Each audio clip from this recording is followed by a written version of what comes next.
I've been depressed my whole life. I got abused a lot. I had a lot of low self-esteem. I kind of let people treat me however they wanted to treat me. Kind of accepted that as how I deserved to be treated. My dad had a lot of anger problems.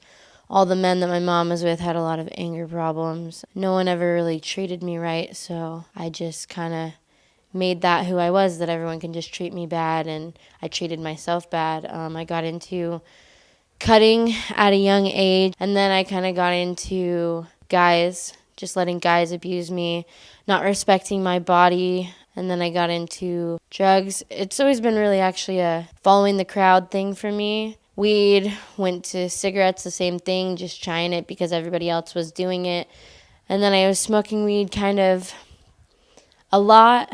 I ended up getting in trouble. I didn't really care that I was in trouble. I didn't really feel like I had much going for me. Just kind of was in and out of jail. And then I got into pills. I first did pills with my mom. She showed me how to crush and snort them.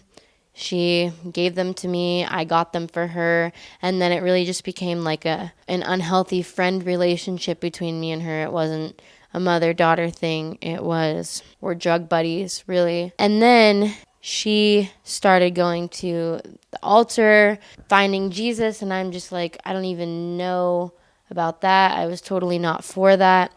I called myself an atheist.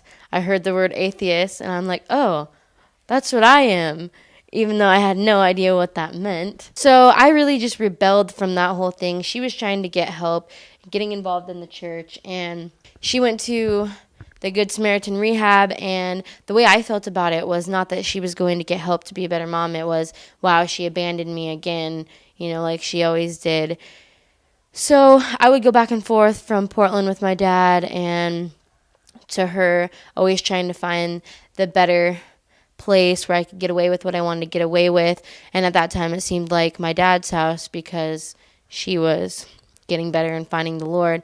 And at my dad's house, he worked all the time. He was always gone, and I was always home alone. And, he'd tell me he'd be home to have dinner with me or home to spend time, and he would never be home. So then I just kind of started getting even more depressed, and I would find a guy that I would like, and they would use me because I let them use me, and then I'd get even more depressed.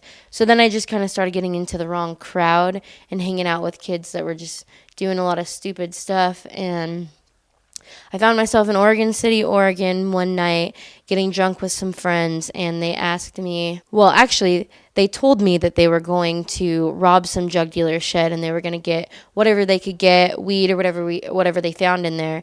And they told me, you can't go, you're a girl can't go. And I wanted to prove myself. I wanted to prove that girls can do whatever they want. There's no difference between a girl and a guy. I got them to let me go because I wanted to prove myself. We ended up going to this drug dealer's shed in the middle of the night, sneaking into it, finding a bunch of weed and computer software and a nice guitar. And, the boys were over here looking at stuff, and I was over in the other side of the room looking at stuff. Inside this guitar case, there was a little compartment, and I found a .45 revolver and some bullets. My first thought was kind of alarmed, like, oh no. My second thought was, I finally have a way to kill myself.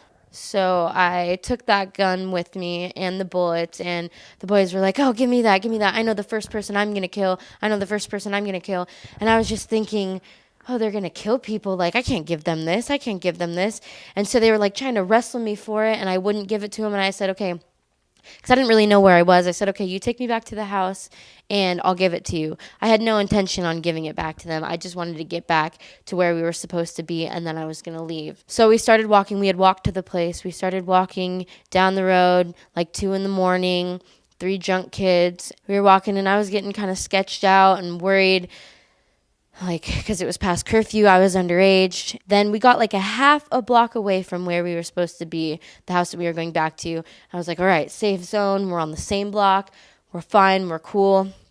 And you see a cop car cruise by going really fast. And I'm like, that was close. And then you hear them flip a U-ey and turn around. And I'm like, oh no. And there was really nowhere to run. There was nowhere to hide. I'm like, I have this gun. What am I going to tell him? I'm just kind of freaking out. And so they pull up beside us and they ask us what we've been doing. And we just kind of say, oh, we were just kind of walking around, whatever, make up stories.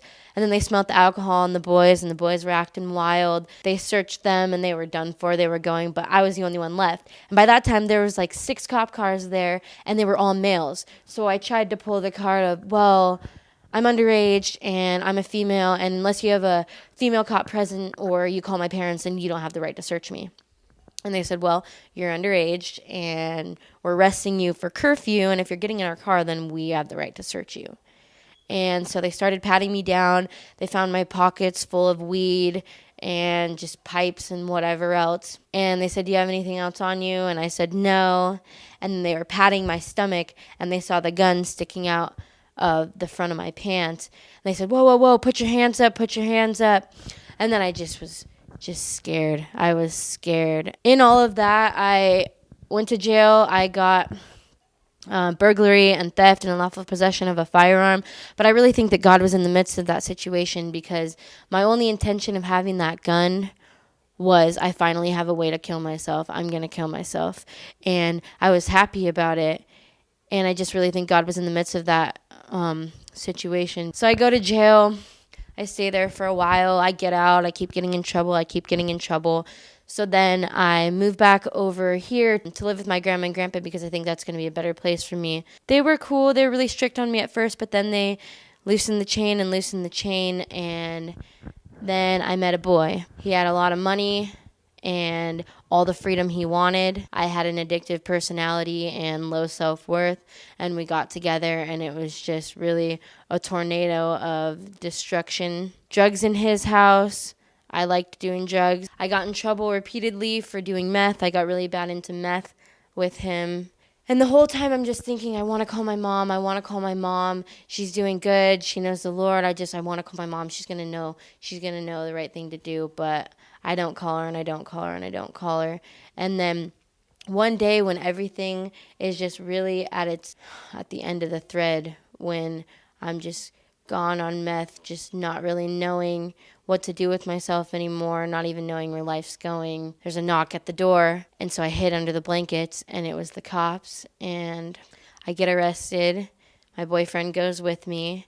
He gets out in 2 days. I spend 2 months, and in there, I just really felt like it's time for a life change, and I knew that God was the way. He saved my mom. He saved her husband. He really saved our whole family. And so I started reading some books while I was in juvie that really helped you get to know God. Told you kind of what to say and what to do to just let him into your life. And I really just got down on my knees in my cell, and I really asked him to just save me, to help me. I just felt this peace, this overwhelming peace. I was content. I wasn't sad that I was in there. I was just happy to be in a safe place, and happy that my mom knew that I was okay. And it's like my mom knew. She came and saw me, and she just knew that everything was going to change from there on. I talked to my PO about going to the Good Samaritan Rehab, and she said, you already tried that. You already tried that a year ago. You stayed a month, you hated it, and you left.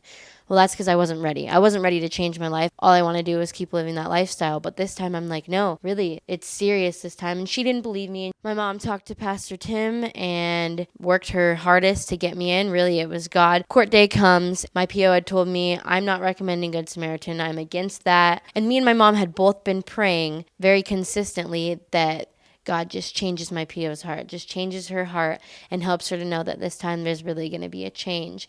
And right before court, my PO goes up to my mom and she says, I really don't know what changed my mind, but I really think that I'm going to recommend you going to the Good Samaritan Rehab. Me and my mom are both like, we know it's because God changed your heart, because prayer works. I got into the Good Samaritan Rehab, and it's just been wonderful ever since then. God has completely restored my family and just restored the relationship between me and my mom. I respect myself now. I love myself. I'm comfortable just being who I am. I'm happy. I love people. And it's the first time I've ever been able to say that I'm really happy inside. I'm not depressed anymore. I don't even know what depressed means anymore. And so I just encourage anyone who just doesn't know what to do anymore, doesn't know why they're not happy, just wants to end their life. You don't have to end your life. You have to restart it and be reborn and redeemed and have all your sins washed away so that you don't feel that guilt and shame and hurt anymore. You just really get to know who you really are and start to love who you are. And that's what God can do for you, and that's what he's done for me.